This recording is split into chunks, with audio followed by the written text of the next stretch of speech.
Hello, everybody. I just want to share with you a little bit about our webinars in Somerset.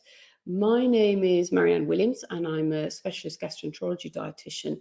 And myself and my team tend to specialise in patients with irritable bowel syndrome, celiac disease, and non-celiac gluten sensitivity, and a food allergy that affects the gut as well. So we've got a very particular cohort of patients. And in a lot of cases, these patients are very happy to come into one-to-one clinics. They have very gut-related symptoms, often involving stools and slightly embarrassing symptoms. And they are not keen to talk about these symptoms in a group environment. And in fact, we ran groups for irritable bowel syndrome patients for 18 months. And we tried everything in the book to try and encourage patients to come, and they would always DNA, not attend, cancel at the last minute, because the feedback was that they just did not want to talk about their bowel symptoms in front of other people. Having filled the one-to-one slots very easily, we had to think of another way of addressing this cohort of patients. And so we decided, as part of an NHS England 100-day project, that we would look at webinars. And we've been so pleased with the success of these webinars. So I'm going to sort of take you through some of the data to do those webinars. And I'd really encourage anybody who's thinking of taking up this type of technology to really run with it. What I would say is there's probably no point in reinventing the wheel in each area of the NHS throughout England. If there's a very good IBS webinar, that could, in my view, be used nationally. And equally, we've also done, for instance, a low FODMAP webinar and a newly diagnosed celiac webinar. And we're looking at some pediatric webinars at the moment that the team's doing. So, you know, there are going to be all sorts of different areas of medicine and patient care where webinars would be hugely appropriate. And perhaps what we need to look at is setting up a repository of webinars that people could access from all over the UK on different subjects. So if you had a specialist in cancer care in another part of the UK, their team might do webinars in the different aspects of cancer care. If you've got somebody who's covering renal care in another part of the UK, they could do renal webinars. And you'd end up with this wonderful collection of webinars that people, GPs, consultants, patients could access anywhere within the UK. The other aspect is just making sure that they, I think, are authentic and that they're run by AHPs and clinicians for patients, and that they're not looking like commercial enterprises. They're using proper consultants and specialist AHPs to give over very specialist, high quality, reliable and authentic information. And I think with that aspect, what we've learned is that there will always be slight technical hiccups, slight technical errors when you're running a webinar. But the really important thing is the authenticity of that information going out to the patient. And I think it's really important that we keep these webinars as authentic as possible. So I'm going to start now by running you through the presentation. I'm just going to hopefully move that over. So let's just see if I can get that going. Here's our first technical error, of course. Okay, so I'm going to turn my webcam off because I really don't think you need to be seeing me throughout this. Right, so what I really want to concentrate on is that webinars really have the potential to change the way the NHS delivers patient education. And they can help patients take control of their health in this digital age that we're living in. We now communicate in an unrecognisable form to 5 years ago, with a third of us all using the internet to watch YouTube, and 4 out of 5 of us consumers preferring to watch a video rather than read about a service. And I think we all know that feeling where you'd rather just watch it visually to obtain the information you need rather than having to sit down and read through an information booklet. So what we've also noticed that 55% of people view online video daily, with 85% of adults consuming content on multiple devices at the same time. I mean, things really have changed in the last few years. Since 2014, there's been a 203% increase in people playing videos on mobile devices. And interestingly now, one of the criticisms or cautions that we were given was, well, how are you going to make sure that everybody, particularly in a rural environment, for instance, where we live in Somerset, how are you going to make sure those people want to take part in something as modern as a webinar? Well, when we looked at the research, it showed that the inexperience of your computer use really was not a barrier, that you would go out your way to make that work in exchange for not having to travel, not having to take time off work, not having to find childcare. There are so many benefits to being able to sit in your own sitting room and watch something where you can actually communicate and send messages and questions to the people that are giving the talk and download information sheets, etc. So we know that also researchers said that virtual technology can be used in the care of older people who may have poorer digital literacy, but they're still able to use it. So let's have a look at some of the information that we've got here in Somerset. So I'm just going to move on. I'm just going to give you a little bit picture of our team. So we've got a lovely group of 4 of us, and we all work really hard to try and put these webinars together. And we're all specialist gastroenterology dietitians working. We've got Kerry Marchant and Leah Seamark and Leslie Harper and myself. And here's a picture of us actually preparing a webinar. So we're all together doing the different technical aspects and running the webinar, the IT side, we're running the presentation side, we're organising the speakers, we're making sure the whole thing runs smoothly. So there is nobody else involved. There are no IT departments involved. It is done all by us AHPs from beginning to end. And here's a picture of the team for the last webinar that we recently produced, which was a webinar for newly diagnosed celiacs. And you've got the team at the back, and then you've got our panel that were invited to come that day, which is Jim Gotter and Emma Gregg and Danny Mill, who were coming to speak specifically on the subjects, and they're a mixture of consultants and a specialist dietitian. So you really can organise these webinars as long as you've got a team who are willing to do so and you're given protected time to get these things organised. So the 100-day project where this all started was in 2017, and we had a gastroenterology team. So that was with secondary gastroenterologists and nurses and primary care dietitians and GPs, along with trust management and finance team.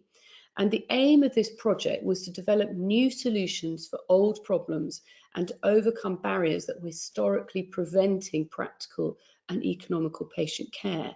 And the objective was to create patient education which would prevent the need for frequent duplication of information. You're quite often having to give the same information to the same cohort of patients over and over again.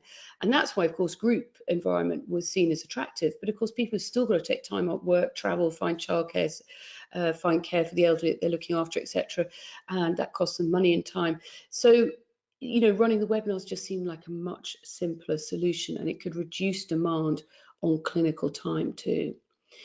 So we saw the webinars as a solution, an effective way to deliver this education directly to patients.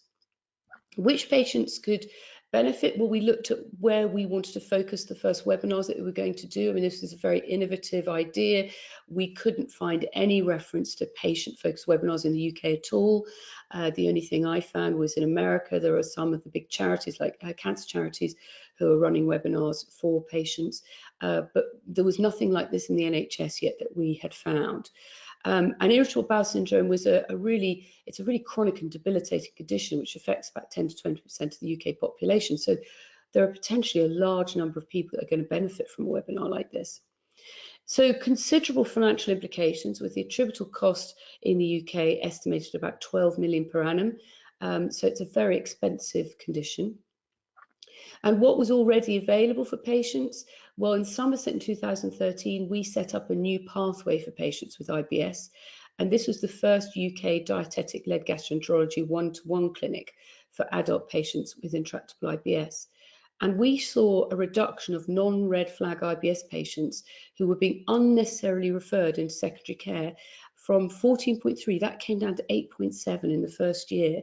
So we saw a dramatic reduction just by using these one-to-one clinics. In fact, they were so successful that they were put into the NICE guidelines as a shared learning example. We wanted to reach more patients. The group sessions, as we said, we ran them for about 18 months. and the attendance rates were very poor, with only about 1 to 4 people attending. And feedback was that they were uncomfortable discussing bowel symptoms in front of others. So being one of the research information that we were looking at was a systematic review in 2018, and they said that being in the home environment is less stressful than meeting people in person, and meeting virtually provides a greater feeling of anonymity and security, and the ability to leave the group more easily. Participants preferred to see healthcare provider virtually rather than travel, with many indicating they would not have travelled to participate in a group session. And this, of course, was one of the reasons, together with not wanting to discuss their personal symptoms, this is one of the other reasons why we had such a high DNA rate. But of course, travelling to the one-to-one sessions to exactly the same place, they had no problem with, but if it was a group session, they weren't so keen to do it. So we put together a poster. Here's an easy way to find out more about IBS, which gave people the general information and how the webinars were accessible, and the simple way of just contacting us with an email address, which is gastro.webinars@nhs.net. And we gave these out to pharmacists, GPs, they went up in GP practices, they got sent out to patients. Anywhere that we could think of for these posters to go up, they went up. All the community dietetic letters that went out for IBS patients enclosed a copy. The email gastro.webinars@nhs.net went out at the bottom of all the letters leaving the gastroenterology department at the hospital. They were sent out by secondary care dietetic team for any IBS referrals. Monthly emails to all GP senior partners and practice managers received a copy. There were monthly emails to pharmacies in Somerset, and we'd send out a regular Twitter feed as well on the webinars. So the gastro.webinars@nhs.net, we felt it was really important to have a very simple email address that patients and HCPs were going to remember easily. If you make it too complicated, people forget. Bear in mind, people are often seeing this in a GP surgery, might not have time to write it down, might not think of taking a quick photo with their camera, so they've got it when they get home. And the GP wants to give them the information really quickly, might not have the poster at hand. So it's really important to maximise the chances of patients interacting with these webinars, that you make the webinar contact a really easy one. And we highlighted the fact that these were online webinars, they were easy to use. No one except the dietitian will know who you are, so they were anonymous, and you can ask questions anonymously. And I think that is so important. And actually, I was talking to a student recently who was at King's College London, and she was saying the best lecture she'd been to this year was one run as a webinar, because everybody took on an anonymous name. So they call themselves Peter Pan or Batman or something, and they would ask questions, and up would come the feed, Peter Pan asks this question. So nobody had to feel stupid. So it meant that people asked as many questions as they wanted to the speaker who was giving the lecture. And he actually spent half the lecture literally going through the answers to the questions. So he gave his lecture and then deliberately kept enough time to go through all the answers to the questions. And it meant, she said, that people asked so many more questions they would have done in a lecture theatre where they're embarrassed. And she learned so much from the answering of those questions. So it really is a fantastic way to encourage people to ask questions, because they're going to be anonymous.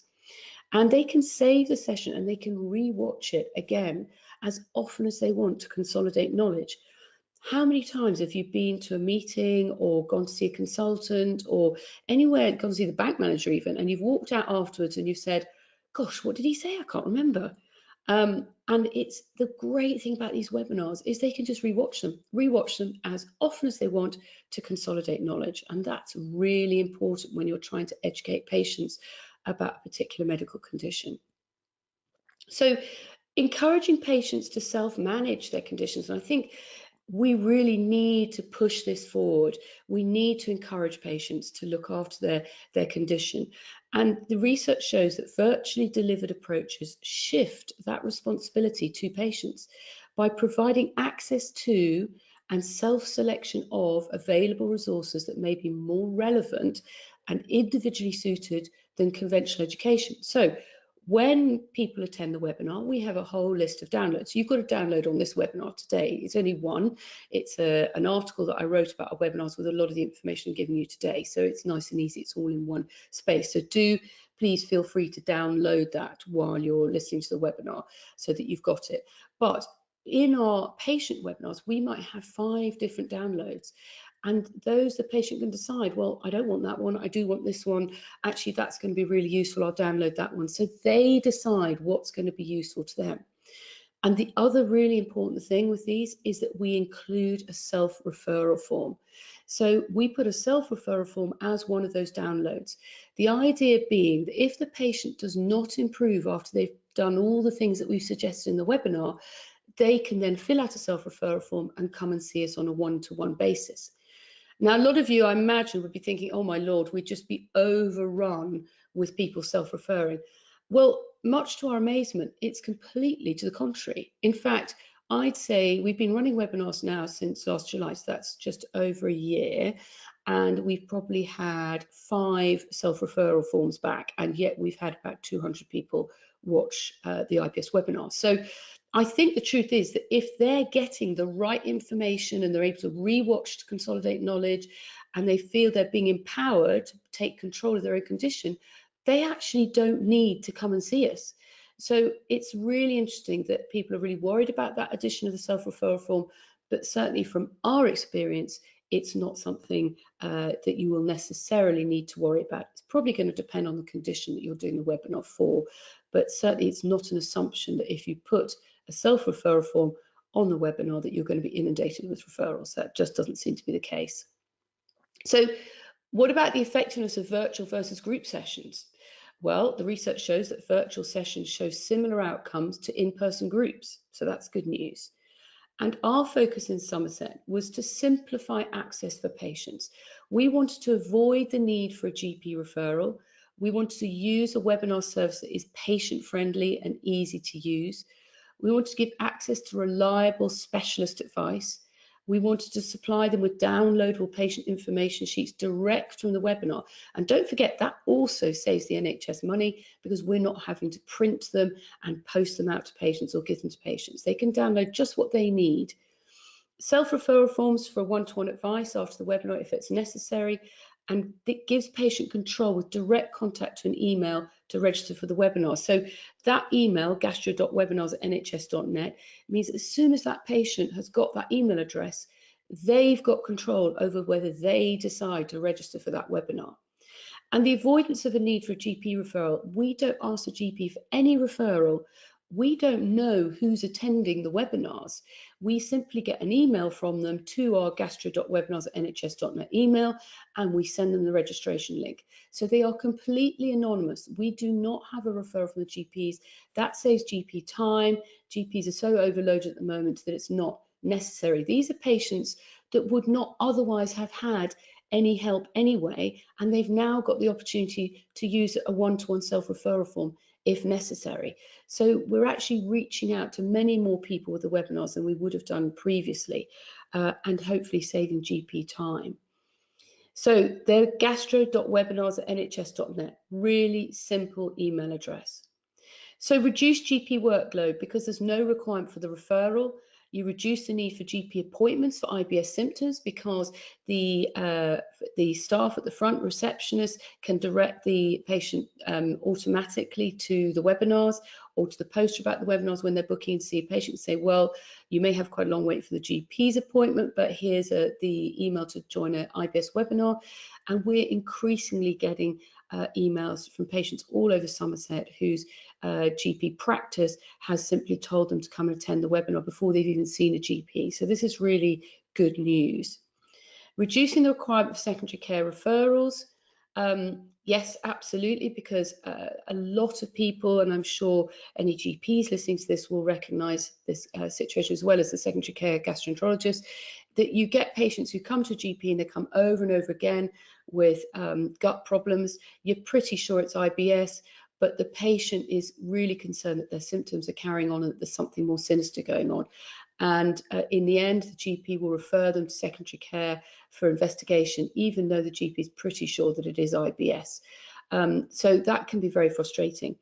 On the webinars and at the end of this session, you are very welcome. Anybody watching this is very welcome to email us on that gastro.webinars@nhs.net email, and we will send them the links to the webinars. And you'll see on those webinars that we cover red flags, we cover the risks of patients coming to us before they've seen a GP. So anybody sitting thinking, well, actually, this is all very well, but perhaps that patient should have gone to the GP first because they may have had red flags, they may have had cancer of the intestine, etc., and not be picked up because they've been lost time by going and seeing a webinar. Well, we cover all that in the webinars to make sure that patients are very aware what the red flags are and when they should be going to see their GP. So that's very much covered. But what we're trying to stop is reduce GP workload for those non-red flag referrals and reduce the requirement for secondary care referrals. Pharmacists can redirect IBS patients to the webinars as well instead of redirecting to their GP. The benefits to the NHS, of course, is that these webinars can be run by any clinician from any location as long as they've got access to Wi-Fi. There are no room hire costs. We're constantly putting our hair out trying to find rooms to run group sessions, for instance. Well, there are no stress of trying to find rooms, and there are no room hire costs, which is fantastic. There are no administration costs either. And in fact, the room hire costs, we run the webinar out of, at the moment, mainly out of my house, which is absolutely fine because I've got Wi-Fi here, but you could run it anywhere at all. There are no administration costs because we run all the administration through that gastro.webinars@nhs.net email address. So, you know, all the emails go straight out to the patients, all the handouts are downloadable. There's really almost no administration costs at all. No literature and handout costs, as I said, and each webinar can reach at least 500 people, so that's fantastic. Each webinar can be reused on demand, unlimited times. Now, we, for the first few months, up until from July last year till March this year, were running the webinars live. Every third Monday of the month, between 7 and 8, we'd run the next webinar, and it would be the same IBS webinar each month. And that was great. And then we suddenly realized, actually, there's an on-demand facility. So the last webinar that we recorded is now the one that is automatically sent out to everybody, and they can watch it whenever they want on demand. So as soon as they receive our email, they could watch it straight away if they wanted, or they could watch it whenever suits them. They can watch it in bits. They could watch it before they put the kids to bed, after they put the kids to bed, before they go to work in the morning, in bed at night, you know, anywhere they want, they can watch it in bits and pieces. It basically, they don't need to attend at a certain time now. So the NHS points to consider is the NHS has limited time availability with clinicians. Information is easily forgotten in clinical and group setting, and webinars can be rewatched to consolidate this knowledge that might otherwise be lost. It's more efficient use of clinical time, one session reused multiple times to reach multiple patients just makes so much sense. You can have remote consultations. Remote consultations reduce the number of DNAs. Well, we don't know that. Will the use of these webinars reduce the DNAs we have in our everyday clinics? Well, the chances are that we're going to see the people that have tried all these diets, etc., dietary approaches or other approaches that we've used in our webinars and we've suggested, and that hasn't worked for them, they're going to be more motivated to come. So potentially we may have less DNAs in our one-to-one clinics, but we don't get many anyway. But as from a global perspective, throughout the UK, there is definitely the potential to reduce DNAs, but we'd also need to collect data on that and see if that actually happens. So what about virtual care versus the usual care? Well, virtual education, this is from a systematic review last year, virtual education was as or more effective than usual care in improving outcomes, including clinical indicators, knowledge, self-care, quality of life, and healthcare utilisation. So all round, a no-brainer. Measuring outcomes in Somerset, we use a web-based surveys for all our patients before and after each webinar to obtain outcome data. And that again incurs no NHS administration costs. We've set up something called Questback, so they fill in a very quick tick box Questback survey before and one afterwards. And that gives us an indicator of whether they've actually taken on board the information and learned how easy they found the webinar to use, etc., etc. And I'll show you some of the data in a second. So one of the bits of data we collect is who gave you the contact information for this webinar. And you can see that the vast majority of our patients come through the GP. So the GPs are finding this service extremely useful and recommending the webinars to patients a lot. The community dietetic service was also a big user of, or a big pointer towards the webinars, and that's because every IBS patient that's referred to us is automatically sent the webinar information. And then we've got a big chunk of other. Interesting, 6% of our patients are coming from Twitter. And I think that's really important to know, that social media is making so many grounds into communication these days, and we really need to take that on board, that actually it's becoming an increasingly important way to communicate with patients. And that doesn't necessarily just have to be Twitter. It could be Instagram, Facebook, etc. There are lots of ways to communicate, but I think it's really important to notice that that's actually a notable chunk. It may only be 6%, but that's notable. So what we looked at is, now that you've watched the webinar, how would you rate your confidence in managing your symptoms? Well, this was out of the first 112 patients. So this data comes from up until March this year.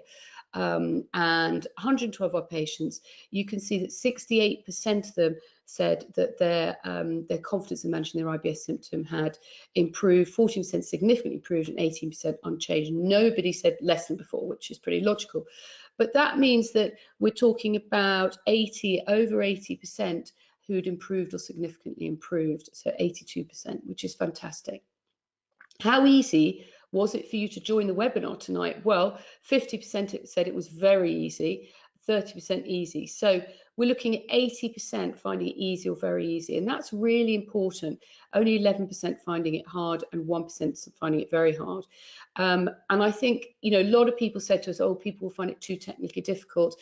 And actually, we use GoToWebinar. I'm sure there are lots of other webinar services out there, but GoToWebinar is really user-friendly for patients. It's very easy to use, very easy to join webinars, and we have very few problems with it. Ironically, us at the technical side here tend to have a little bit more of a problem, as you noticed earlier, when I couldn't make the slides move forward. But from a patient's perspective, it tends to be a very easy service to use. How likely are you to recommend these webinars to a friend? Well, basically 100% said they were likely. You've got likely, very likely, or extremely likely, and the biggest cohort was the extremely likely. So that's fantastic. So everybody was happy to recommend these webinars to a friend. Proving patient education. We needed to prove that we were actually making a difference to patient education. Were we actually teaching patients something, or were they just saying that they found it easy to use and it made them feel better, but actually we hadn't educated them at all?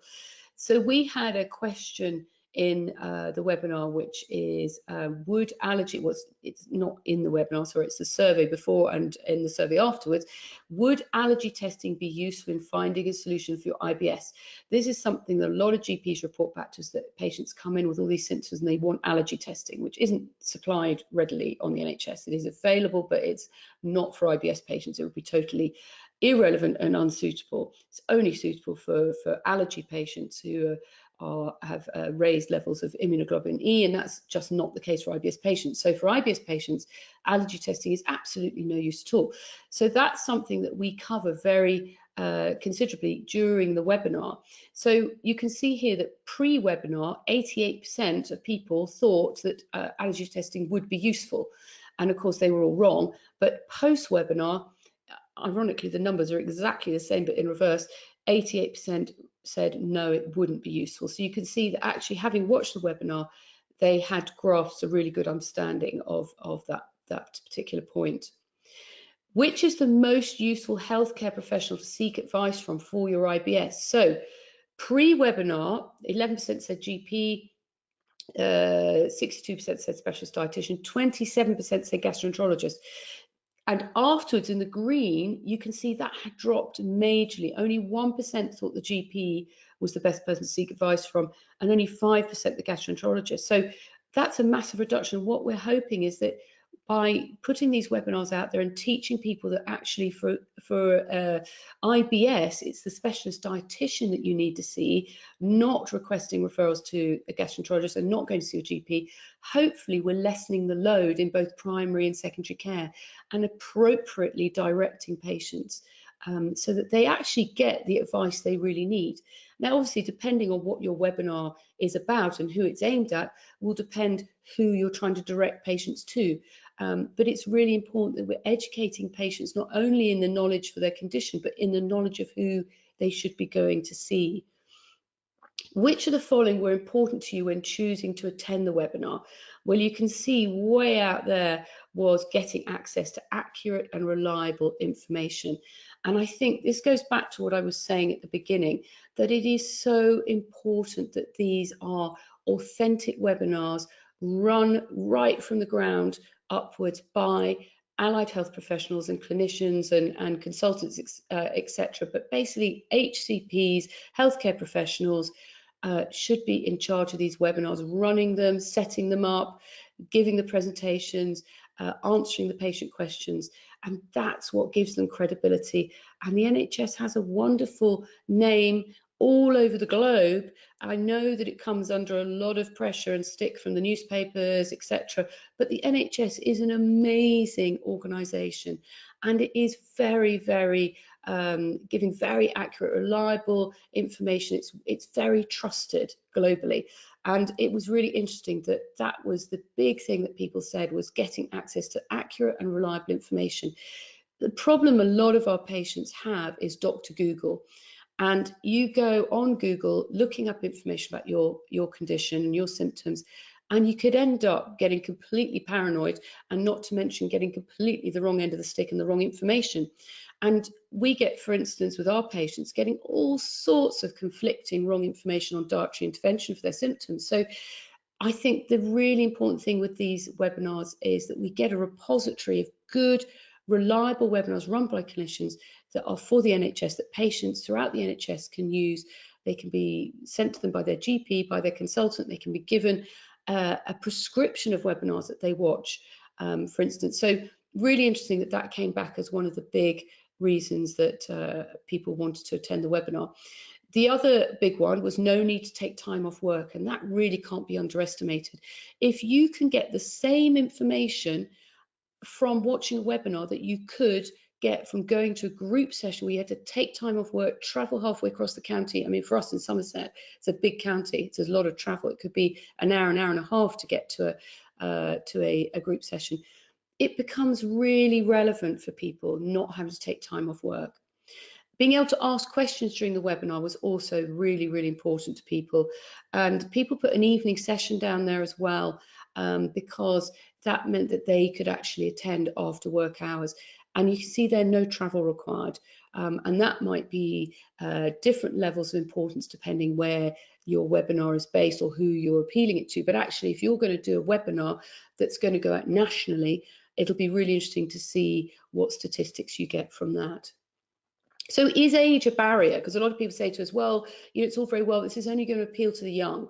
Well, the majority of studies targeted interventions for people aged 50 years and older, indicating, contrary to some opinions, technology can be used in the care of older people who may have poor digital literacy. And that was from a systematic review this year. So age is really not a barrier at all. So, is technology a barrier? Inexperience with computer use did not appear to be a barrier for participants, with many studies reporting that technology was easy to use. Acceptability was high in different age-related and content-related groups, and the benefits of being able to take part in a group from home often outweighed the frustration of IT problems. So, people were actually more likely to battle through those IT issues if it meant they didn't need to travel and go to a group session. So in the Somerset IBS pathway that we have at the moment is that IBS patients who go to their GP get referred to the community dietetics for first line advice, and we send them the webinar or literature. Intractable IBS patients self-refer specialist one-to-one dietetic gastroenterology service if they haven't had success with the information from the webinar or the literature that we send them. So 61 to 74% improve and are discharged, and those that don't improve get sent to the GP for referral. So although I'm saying that for our Somerset IBS pathway, the IBS patients go to their GP first and refer to us. In fact, now, since I put this pathway slide together, now I'd say we'd almost need to add an extra box in there at the beginning, which is patients may just see or hear about or be told about the IBS webinar and sign up for it. So they never necessarily even gone near a GP surgery, let alone seen the GP. So I mentioned briefly there webinar prescriptions, and this is a cut and pasted slide from a list of webinars that were being given out by the Freelance Dietetics Association. Well, there's no reason why we couldn't do the same. Why could we not have webinar prescriptions? We now have an IBS first line webinar, and if you watch that, that leads you on to the low FODMAP diet webinar. So we've now got a low FODMAP diet webinar, and then for celiac patients who are newly diagnosed, we've got a newly diagnosed celiac webinar. So we can add and add and add to that. We're just doing research at the moment with celiac patients to find out what other webinars they would like us to produce. And it could be that we produce little short 10-minute webinars on particular subjects like lactose intolerance, for instance. I mean, the possibilities are endless, and there's no reason why we couldn't have webinar prescriptions. So in summary, the webinars are simple for patients to access. We discovered with our data that we collected. Age is not a barrier. Technology does not seem to be a barrier either. They all mostly found it very easy to use. It's cheap for the NHS in both time and administration costs. It can be rewatched unlimited times to consolidate knowledge. That's really important. Outcome data shows excellent education. So we realized that with the outcome data that people were learning and getting educated, and it can reduce GP workload. So take the need for GPs to refer to our service, to refer into secondary care, etc. We can reduce GP workload and can reduce secondary care referrals as a result as well. And it's a more effective use of clinical time. Could we have webinar prescriptions is what I was mentioning just there. So fundamentally, YouTube reaches 1 billion users every month and has absolutely transformed information giving in little over a decade. Well, there is no reason why the NHS could not embrace webinar technology and transform patient-focused health education in exactly the same way. So I just want to say thanks for listening to everybody and leave you here with our little poster that we've got and the Gastro Webinars email address, and let you know that we now have 3 webinars: the IBS First Line Advice, the Low FODMAP Diet for IBS, and Celiac Disease Newly Diagnosed webinar as well. And we've also actually set up a Twitter account called Gut Webinars. So you can find us on Twitter at Gut Webinars. My personal Twitter account is Allergy Diet. But Gut Webinars is excellent, and we're going to be promoting the webinars as we develop them through that Twitter account as well. So please do feel free to contact us. We'd love to hear from anybody, and if you want us to send you the links, then that's absolutely no problem at all. We'd be delighted to send you the links, and we look forward to producing more webinars. Thank you very much for listening. Bye-bye.